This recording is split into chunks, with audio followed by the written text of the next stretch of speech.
नाशिकच्या पंचवटीत jogging track असलेल्या Shrikrishna garden समोर साकारलाय 7 मजली देवीदास हाईट प्रकल्प। मग येताय ना आजच आपला फ्लॅट बुक करायला देवीदास हाईट्स मध्ये। आमचा मोबाईल क्रमांक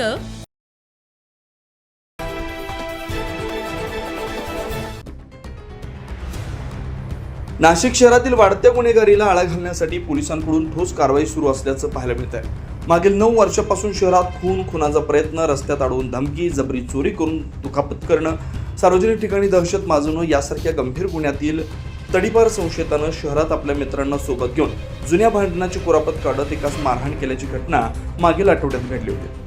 या प्रकरणी संशयितांविरोधात गंगापूर पोलीस ठाण्यात गुन्हा दाखल करण्यात आला होता। सदर घटनेचा तपास करत असताना गुन्ह्यातील संशयित मुंबई शहरातील विक्रोळी इथं असल्याची गोपनीय माहिती मिळाली। गुन्हे शाखा युनिट क्रमांक 3च्या पथकाला मिळालेल्या माहितीनुसार पोलिसांनी विक्रोळी परिसरात सापळा रचून त्यास ताब्यात घेतलं। अरबाज शेख असं पोलिसांनी ताब्यात घेतलेल्या संशयिताचं नाव आहे। पोलिसांनी कसून चौकशी केली असता त्याच्यावर याआधी गंगापूर पोलीस ठाण्यात विविध प्रकरणात तब्बल 9 गुन्हे दाखल आहेत। पुढील कारवाईसाठी त्यास गंगापूर पोलीस ठाण्यात दाखल करण्यात आलंय।